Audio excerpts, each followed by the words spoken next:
Good afternoon, everybody, and welcome in to Two Man Game here on ClavesOnline.com. I'm Matthew Rocc. That's my fearless partner, Bob Ramsey, and we're here to talk a little basketball, specifically the NBA Finals between the Miami Heat and the Denver Nuggets. Rammer, how are you doing today, sir? I'm doing very well, Rocc. Looking forward to letting the games begin, the finals. Absolutely. Games start tomorrow night, game one in Denver. It's going to be a fascinating series. I mean, just on the surface, obviously, not what a lot of people expected when you think about Denver and Miami not exactly being the hottest spots in basketball history, although the Heat now with 7 finals appearances since 2006, just an unbelievable run by that franchise, one of the best franchises in the 20th century. And now the Nuggets get their first ever franchise appearance in the NBA Finals. So, you know, you also have the fact that the Heat are the second ever 8th seed to make it to the finals. Obviously, the 1999 Knicks did not bring home the Larry O'Brien, so a chance for some history there. You also have the Heat being one of the lowest scoring teams to ever make it to the finals. I believe they're the third team to be the last in the league in scoring and to make it to the finals. Obviously, we've seen a lot of great defense from the Heat. Certainly, the Celtics learned that lesson. And on the other side, you have one of the best offenses for the last few years in the NBA in the Nuggets, who actually, this is fascinating, where Zach Kramer of The Ringer had this today. They have only gotten better as the playoffs have hit. They finished the regular season with a 119 offensive rating. They kicked it up to 120 in the first round, 121 in the second round, and then 123 in the third round against the Los Angeles Lakers. So the best offense in the league only getting better, while the best defense in the league also has only gotten better over these first 3 series. It's kind of an incredible, unstoppable force, immovable object matchup that we're getting right here. You went through a pretty good laundry list there, and I think there are some really good points to talk about. One, I've said from the beginning of the playoffs, the seedings don't matter because the regular season is a joke. Yes. And the Heat has proven that.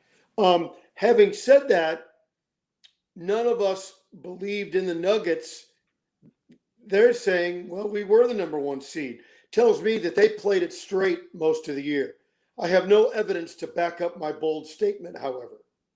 They cruised to the first seed by mid-March, and then they took their foot off the gas pedal. But yeah, they showed that they were the best team, and I think it's been kind of crazy just right off the bat that there's people out there who are, one, shocked that they did this, and 2, that are actually right off the bat being like, well, I think it's actually kind of an even matchup. I know Vegas isn't saying that because, they know the numbers, but it's just, this is a team that went post to post as the best team in the West. They have a guy who everyone's realizing now probably should have, arguably should have been a 3-time MVP in a row. I just don't know why there's this surprise around the Denver Nuggets, except for the fact that they're the Denver Nuggets or they're led by, a chunky European. I'm not sure what's holding them back exactly, but it's kind of insane to me. You take this exact profile of an NBA team and you stick it into one of 10 other markets, and I think it's a completely different reaction. Well, and I'm not doing this to pick on you, but to maybe let our audience kind of get an understanding, because you follow it closer than anyone I know. And I don't know if we talked about this specifically, but I think going into the playoffs, the very first round, you would have had Phoenix 1, maybe Lakers 2. No, you didn't believe in the Lakers early. Phoenix 1, Golden State, then maybe Denver and Memphis, something like that. I'll find the tweet. I tweeted out my power rankings just before the playoffs started. Let me go find it really quickly because I remember tweeting that out. So let me go find those power rankings. My point is not to pick on you and to say, hey, tell us how you got it wrong. But I would want to ask you, what have you seen in postseason that sort of changed? So you look at reality now, it's not what you expected. How did that happen? And I think one of the things, by the way, not to make excuses, is that Phoenix got too banged up. They got too hurt. Yeah, that certainly played into it. And obviously, you just have to throw the regular season out when you talk about the other side in the Miami Heat, because people were earlier talking about, well, hey, let's look at the Heat and the Nuggets matchups from the regular season. maybe that can tell us something about this matchup. It can't, because if you look at who played for the Nuggets, nobody who played the majority of those minutes for the Nuggets in the 2 games in December and February are actually playing minutes for them in the playoffs. So it doesn't matter. So I did an overall ranking of them. I threw out conferences. I had the Bucks and the Celtics 1-2, and then I had the Warriors Nuggets 3-4. So I had the Nuggets as my second ranked team in the West. And that was honestly because the Warriors were the reigning champions. Everyone was healthy, and they were working pretty damn good going into the playoffs. But I honestly thought the only way the Nuggets would lose would be, in the playoffs at least, or in the West at least, would be to 3 Hall of Famers who have lifted a couple of trophies before. Because again, the one thing you had against the Nuggets, undoubtedly, is a complete lack of playoff and winning playoff experience. And so far, that hasn't been a factor as much as people thought it might be. And I'm, again, the other change is they've taken what they're good at and they've taken it to the next level. And Nikola Jokic has taken what he's good at and taken it to the next level. He's averaging a triple-double. He has an NBA record 8 triple-doubles in the playoffs so far, and he took the best defensive player in the playoffs up to that point, Anthony Davis, and he put him in a freaking spin in a spin cycle for 4 straight games. That's what happened. And then on the other side, on the Heat, it's a completely different roster and a completely different build. This is fascinating, Rammer. I was looking at this. The Miami Heat, 3 of the top 6 scorers from the regular season have not played in the playoffs. Crazy. So 3 of their top scorers, Kyle Lowry, Victor Oladipo, and Tyler Hero, have played a bare minimum of the playoffs, and now their top 6 scorers only include Jimmy Butler, Bam Adebayo, Caleb Martin, Gabe Vincent, and then the games that Hero and Victor Oladipo have played, they've scored a little bit, and then Max Strus. So that's the big switch with Miami, is there's an entire new core that has stepped up as the pieces on next to Jimmy Butler and Bam Adebayo. It's been fascinating to see this development, but you're right. Seeds don't matter. I saw this going around earlier today, that Nikola Jokic and the Nuggets have had the easiest road to a finals ever because they beat a 7 seed, a 3 seed, a 7 seed, and now they'll have an 8 seed to beat. It doesn't matter. Who said that? But morons. Yes. They're not watching the game. They're not watching the game. Exactly. So now we know how and why we're here. Now we should look into those matchups. You touched on that. You talked about Miami's defense, and it was really good against the Celtics. Having said that, I think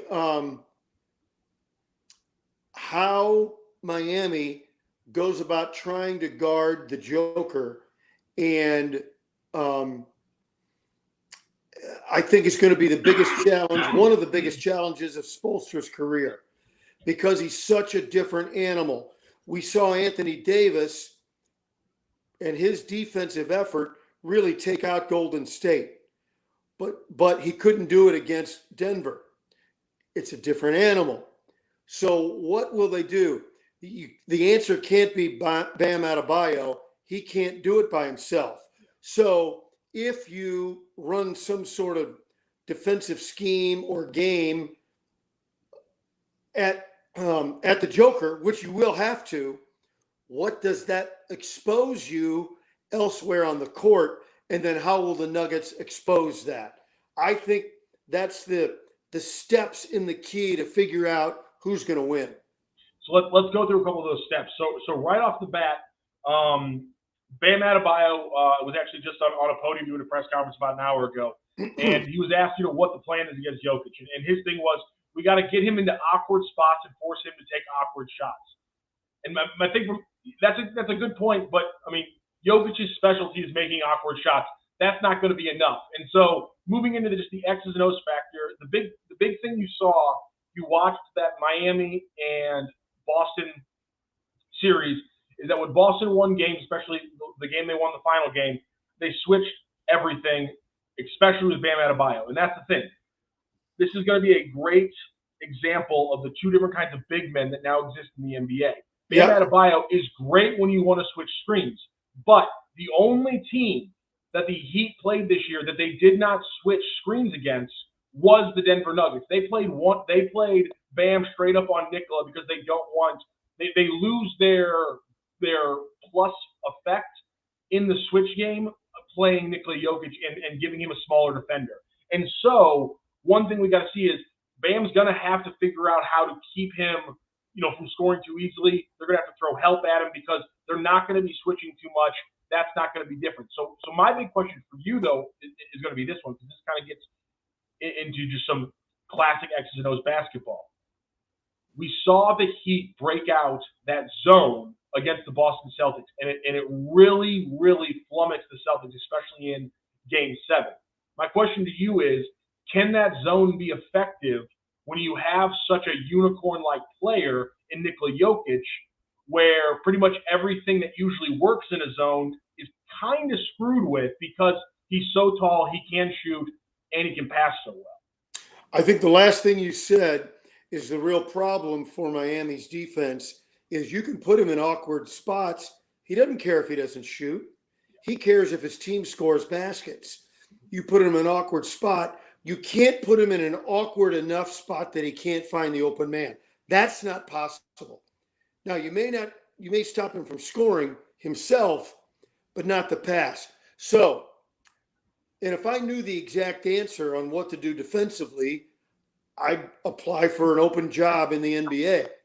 But I think Spoelstra's got to figure out, and he's probably the best in the league, so if anybody can, it would be him.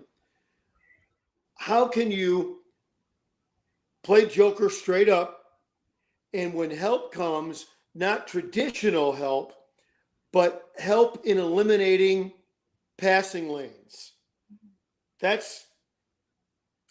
don't know the answer to it, but I know they've already come up with a plan. Well, we'll see if it'll work. But I think that's the key. You can't bum rush him and have two people. You can't try and double team him. He'll find the open man like that. So what you've got to do is let him know you're there and cut off angles. Who on your team can do it, and how do you really execute it? I don't know. And that's why Spoelstra has maybe his biggest coaching challenge in front of him.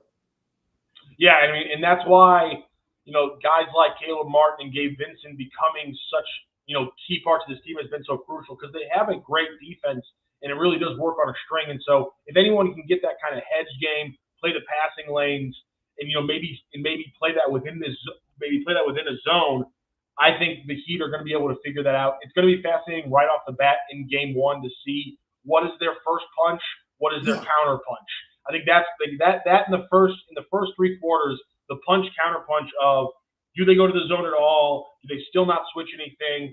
Is going to be fascinating. Then obviously the role player battle is going to be fascinating, because we just talked about the Miami Heat. Gabe Vincent, Caleb Martin, Max Strus, a couple of these guys have come out of nowhere. On the other side, you have kind of the development of Jamal Murray over the years. You see him. Michael Porter Jr., healthy, continues to get better. Aaron Gordon has really opened up his game to a place that I don't think anyone really saw it coming before he got to Denver a few years ago. And then they got Bruce Brown and Kentavious Caldwell-Pope. They've really rounded out that roster. It took them almost the entire year. They were playing Vlatko Chenkar and Bones Highland for huge chunks of the season earlier on. So they've really rounded out. So now it's going to be which group of wings and 3-and-D players can really help out the stars. And while the Heat's group has been the star of this playoffs, and a lot of people are trying to pump up the fact that Tyler Hero is looking like he's going to come back in Game 3. And Duncan Robinson even had some better games in that Celtics series. But I'm going to say this right now, and no slack to these guys. They're great players. But Duncan Robinson and Tyler Hero are not going to see the court for longer than 8 minutes a game against the Denver Nuggets. You can't do it. The offense is too freaking good. Tyler Hero, every year of his career, has gone from playing 25 to 30 minutes in the regular season to playing 12 to 15 minutes in the postseason because his defense is not up to snuff. Duncan Robinson got paid $80 million and has sat out an entire postseason series for the Heat because his defense isn't there. Those guys, people think, are not going to be a factor. Tyler Hero, I just do not think is going to be a factor in this finals, whether he comes back in Game 3 or not, because the Nuggets are just that good offensively. And so I really do think that despite the fact that it's been the Heat storyline, I really think that the Nuggets top 8, top 9 has rounded out much better than the Heat. They're a deeper team, even though no one can see it for some reason. Jamal Murray has really become a magnificent player. I love watching him play, but I think the guy that changed them into a potential NBA champ is Michael Porter and his willingness to play forward, not big guard, meaning he's shown a willingness to go to the boards and defend around the rim. And that's become an X factor for them that made them not just a regular season wonder, but a team that's going to challenge for the NBA championship. Yeah, I love that you brought that up. A lot of people, when you look at the difference between the Nuggets in the regular season and the Nuggets in the postseason, a lot of people are going to point out, obviously, Nikola averaging a triple-double. Jamal Murray taking his scoring numbers from 20 points per game to 27 points per game. But a little one is, again, like you just said, Michael Porter Jr. has taken his regular season numbers from 5.5 boards to over 8 boards per game. It's a little difference, but it's something that you, Earl, Travis Ford, you guys always talk about it. Defensive possessions are great, but rebounding is part of the defensive possession because it finishes it out, and then you get to go the other way. And so, yeah, Porter Jr. becoming a more well-rounded player, defensive effort, passing the ball, doing the little things on offense, not just as a scorer, that's been a huge factor for the Nuggets, and it really has kind of unlocked a little bit of that extra, like 3 or 4%. Yep. Yeah, and I think that ties into what you're saying about top 8 versus top 8 and the differences. And here's the thing, going in the Heat's advantage, though, undoubtedly, I'm not sure who can guard Jimmy Butler the entire game. I think it's going to be Aaron Gordon. You know, the question is, Aaron Gordon has been in Bruce Brown's a solid defender. Kentavious Caldwell-Pope's a good body, but still, Gordon has always been this athletic freak, and the idea with him has always been backdoor cuts and oops on offense, and he'll be a great defender on defense. And we've seen all of that with him in a Denver Nuggets uniform, but this is a different level of test for him as a one-on-one defender. And I think he's going to have a part of it, but I also just think Jimmy is such a consistent, and I mean, he just wears you down throughout the game. I don't know if Aaron Gordon, because it's one of those things where height's a great thing to have in basketball, but I feel like being 6'9", 250 and having to chase a guy who's 6'7", 220, it tires you out a little bit more just because, you know, if he's playing just a different style than Gordon's used to. He's a different defender. He's a different offensive player than Gordon is used to spending the entire game on. So the question is, can Kentavious Caldwell-Pope and the other Denver Nuggets wings slow down Jimmy Butler when he has those big moments for stretches? That's going to be the big question on the Nuggets side. And again, defense is always going to be the big question because I don't want to gloss over the fact that Bam's a great offensive player. He's having up and down playoffs. But with his shooting and his athleticism, there's definitely room for him to take advantage of Nikola Jokic not being the most athletic center. Yeah, you know, I didn't really comment on Caldwell-Pope. He's one of those guys that in a given game can be an X factor. And I bring that up because I think you're right about guarding Jimmy Buckets. He's going to have at least one, probably 2 games where he's absolutely unstoppable, and those will be the games that Miami probably wins. Yeah, absolutely. I did want to point some people to, we were just talking about Michael Porter Jr. Miran Fader, who works at The Ringer, did an incredible piece on Michael Porter Jr. that talks about him, you know, the rarity of a guy being able to come back from 3 back surgeries and how it screwed with him mentally, having to go in again for a 3rd one after he had become a pro. And if you don't know Miran Fader's work, she also put out pretty much the definitive biography of Giannis Antetokounmpo last summer, or maybe 2 summers ago after they won the title. It's a fantastic book. It's incredible. I suggest reading it. She's one of the best out there when it comes to long form NBA stuff. So if you're a Missouri guy and you've been following Michael Porter Jr. since the unfortunate happenings at Missouri, tap into that article. It's absolutely fascinating. Gives you great insight to a guy who again has really dedicated himself to the sport in a completely different way since that surgery. And I want people out there to read that because it's fascinating. I would say that his story is my favorite as we go into this championship series.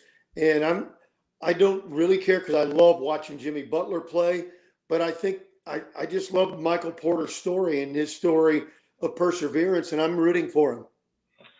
I love that story as well, and I hate it, but I'm rooting. I'm not. I hate that Eric Spoelstra. I hate that I can't hate him. Like he is usually usually when somebody gets that good and wins that many championships, you're like, no, this guy, I don't really like him. But like he's just a video nerd who got on an NBA bench and turned out to be incredible. And then you also have, again, I should hate Pat Riley, but I love everything about Pat Riley. and so the fact that he's back there like 76 years old, looking like he's in his late 50s, and he's got more rings and he's got fingers, I gotta have huge respect for the guy. No question about it. No, it's gonna be a like I say, there's so many things to like about both teams and the entire Heat organization. It'll make it, I think, make it really fun to watch. No matter what happens, I won't be heartbroken, so it'll make it a little easier. Do you have a prediction, sir? You know, I've been thinking about that, and I hate predictions. You never really know what's going to happen. But I think the Nuggets are the better team. I think they can win it in 5 or 6. I'll say 6. All right, I'll say Nuggets in 5 then. I'll go ahead and take the guts. Yeah. I'm gonna go. I'll go Nuggets in 5. Yeah, we feel about the same thing. Yep, I agree. Well, that sound means that we are done for the show. I mean, the timing was impeccable. Wow. We'll be back to talk to the dogs. There it is. We'll be back to talk more of these NBA Finals as they get underway again. Game 1 on Thursday. We'll be back, me and Rammer, to talk more about that coming up later this week on ClavesOnline.com. Rammer, before we go, though, please tell everybody about our friends at Royal Banks of Missouri. Royal Banks of Missouri. Always there for you with the best service in the business, whether it's in St. Louis, the East Side, St. Charles County, or Northeast Missouri. Royal Banks, it's where better service means better banking. Thank you so much for your time today, Rammer. You have a great rest of your day. See you, buddy. Looking forward to the playoffs. Absolutely, everybody. Enjoy the NBA Finals. They start on Thursday. We'll be back to talk more basketball later on ClavesOnline.com. Have a great day. At St. Louis Acura, we have over 100 new Acura models and over 160 pre-owned models in stock or on the way in May. Get 4.9% financing for up to 60 months on 2023 Acura MDXs, TLXs, Integras, and RDX models. Or get a certified rate as low as 3.49% on certified TLX and MDX models. And you can earn up to $1,500 in loyalty incentives. St. Louis Acura, better than ever for you.